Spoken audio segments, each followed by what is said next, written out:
l'école du Saint-Esprit. Là, nous venons de lire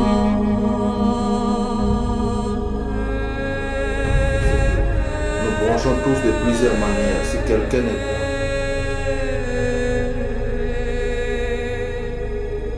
plein. Vous comprenez? Donc, à chapitre 3, verset 11, qui dit que si quelqu'un ne branche point à chapitre 3, verset 2, vous voyez au travers aussi Jacques chapitre 1er point.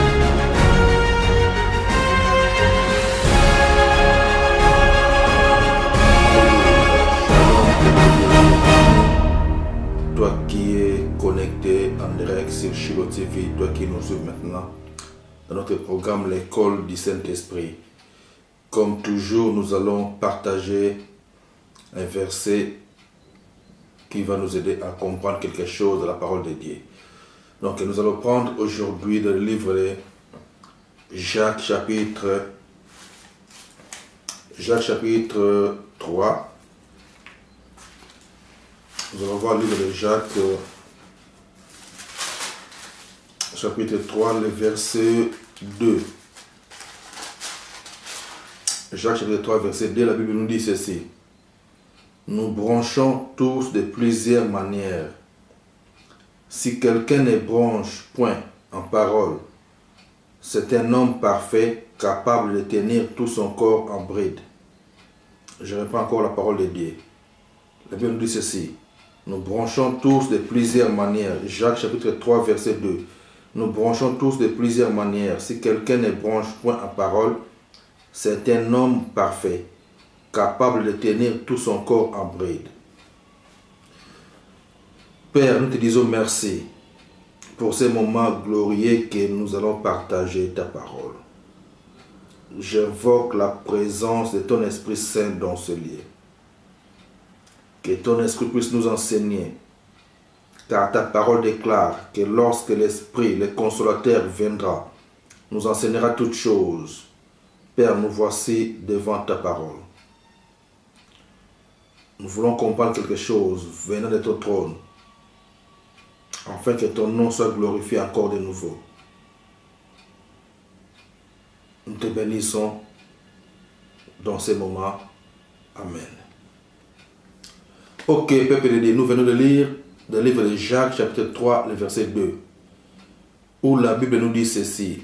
Nous branchons tous de plusieurs manières. Mais si quelqu'un ne branche point en parole,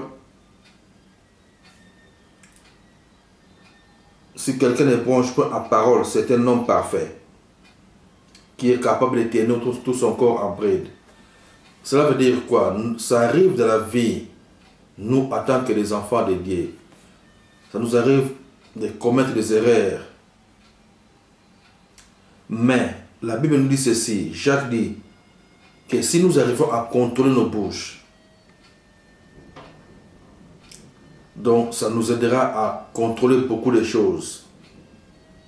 Et surtout en tant que serviteur de Dieu, en tant que quelqu'un qui transmet la pensée de Christ, quelqu'un qui annonce la bonne nouvelle. Si tu n'arrives pas à contrôler ta bouche, ça sera difficile pour toi de communiquer la parole de Dieu comme il faut. Donc tu vas communiquer simplement ce qui est écrit, bien sûr, oui, mais ça sera difficile pour toi de recevoir des choses venant de Dieu directement, de son trône, comme on dit des révélations. Pourquoi? Parce que faut que tu puisses discipliner d'abord ta bouche. Vous comprenez? Donc, qu'est-ce que je veux dire? Que beaucoup de serviteurs qui pouvaient être utiles dans les services de Dieu, à cause de la mauvaise utilisation de leur bouche, à cause de leur mauvaise façon d'utiliser leur bouche, leur langage, ils sont devenus inutiles. Vous comprenez? Et toujours dans le même chapitre, dans le livre de Jacques, chapitre 3 toujours, dans le verset 11, la Bible dit ceci. La source fait-elle jaillir par la même ouverture l'eau douce et l'eau amère. Est-ce que la même bouche que tu utilises pour bénir, pour prier pour les gens, la même source qui est ta bouche que tu utilises pour glorifier Dieu? Jacques demande. La source ne peut pas jaillir par la même ouverture, l'eau douce et l'eau amère. Vous comprenez? Donc, la bouche que tu utilises pour glorifier Dieu, pour prier pour les gens, pour annoncer la bonne nouvelle, c'est toujours cette même bouche que tu utilises pour dire n'importe quoi.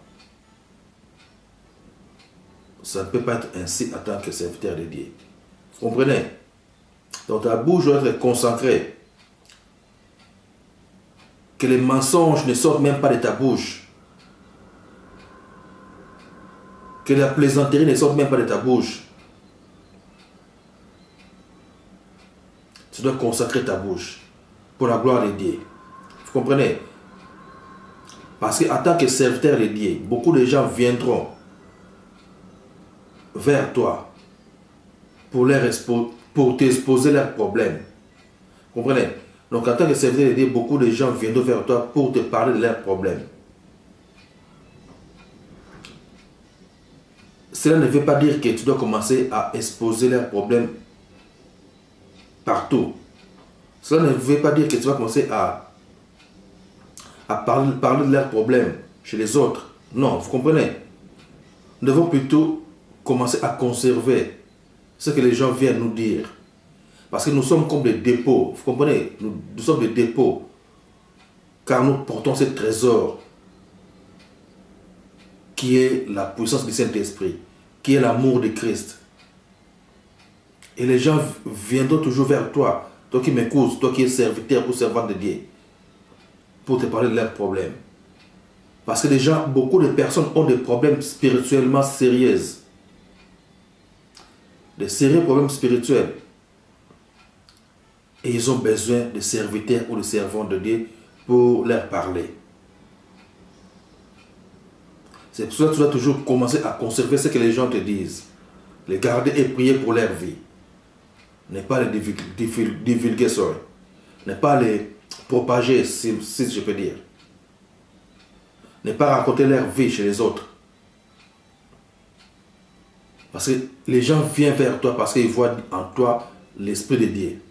Ils voient que tu portes la parole de Dieu. Ils voient que tu proclames la bonne nouvelle. Alors Jacques a demandé, dans le chapitre 3, verset 11, la source fait-elle jaillir par la même ouverture l'eau douce et l'eau amère?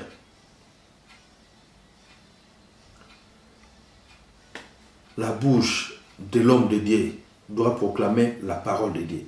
La bouche du serviteur de Dieu doit annoncer toujours la bonne nouvelle. Doivent aider les autres, doivent communiquer la pensée de Dieu. Et non des bêtises, et non des insultes, et non de n'importe quoi. Autre chose encore, autre problème encore, un homme de Dieu ne peut pas tout le temps crier. Ça, nous pouvons voir ça vite dans le livre d'Ésaïe.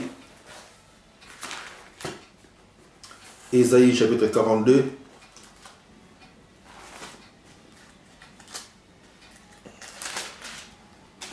Ésaïe chapitre 42, le verset 2, la Bible nous dit ceci. Il ne criera point, il ne lèvera point la voix, et ne la fera point entendre dans les rues. Ici, on nous parle de la venue de Jésus-Christ. Qu'il ne criera point, et il ne fera pas entendre sa voix dans les rues. C'est la même chose que nous, l'apôtre Paul aussi dit pour le serviteur de Dieu. Qu'un serviteur de Dieu ne peut pas voir les querelles, ne peut pas voir les disputes. Il faut éviter tout ce qui est dispute. Il faut éviter tout ce qui est querelle en tant que porte-parole du Saint-Esprit, en tant que porte-parole du Maître Seigneur Jésus-Christ, en tant que serviteur de Dieu. Il faut toujours éviter les querelles. Donc, Ésaïe chapitre 42, verset 2 nous dit qu'il ne criera point et ne lèvera point la voix et ne la fera point entendre dans les rues. Ici, on nous parle de Jésus-Christ.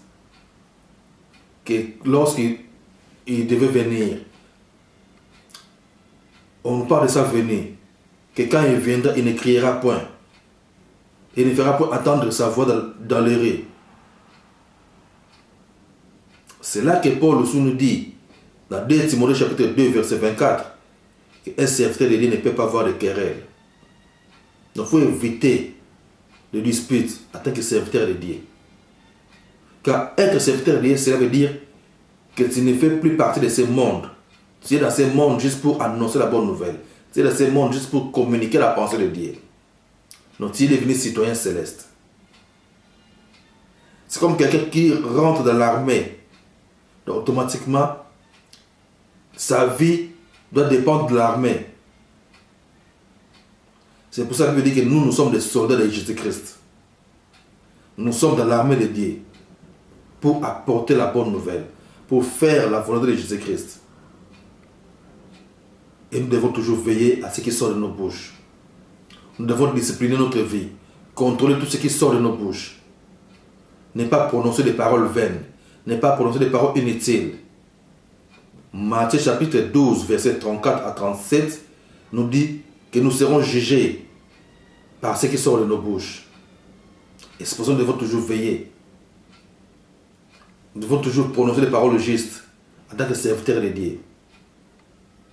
Et j'exhorte aussi, toi mon frère, ma soeur qui me suivent, à commencer par mettre la parole de Dieu en pratique, la parole que tu prêches. Vous comprenez? Donc ta vie doit être le reflet de ce que tu prêches. Ta vie en tant que serviteur de Dieu ou servante de Dieu doit d'abord refléter ce que tu annonces. Tu dois proclamer ce que tu vis. Ou tu dois mettre en pratique ce que tu prêches aux autres. Veille sur ta vie. Veille sur ta bouche. Que Dieu ne vienne pas enlever son esprit en toi. Sors. Tu es disciple de Jésus-Christ. Tu es serviteur du Maître. Fonctionner en tant qu'un vase d'honneur. Loin de tout ce qui est négatif. Loin de tout ce qui est contraire à la parole de Dieu. Que Dieu te bénisse. Continue toujours sur Shiloh TV, notre programme L'école du Saint-Esprit. Là, nous venons de lire le livre de Jacques, chapitre 3, verset 2, qui nous dit que nous bronchons tous de plusieurs manières, mais si un homme ne bronche point en parole, c'est un homme parfait, capable de tenir tout son corps en bride, capable de veiller sur toute sa vie. Donc si quelqu'un arrive à contrôler sa bouche, il verra aussi sur toute sa vie. Vous comprenez?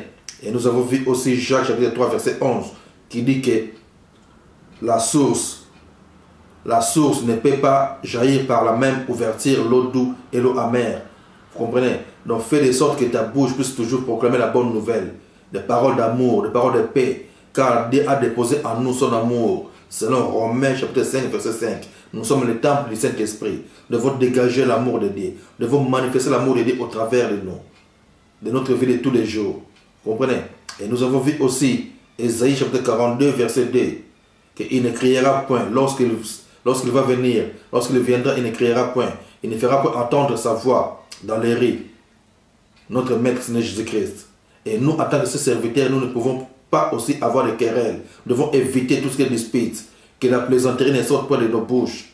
Nous devons toujours veiller à tout ce qui sort de nos bouches. Car nous sommes les représentants du Seigneur Jésus-Christ. Nous sommes ses disciples. Que Dieu vous bénisse. Nous sommes toujours sur Shiloh TV dans notre programme L'école du Saint-Esprit. Que Dieu vous bénisse.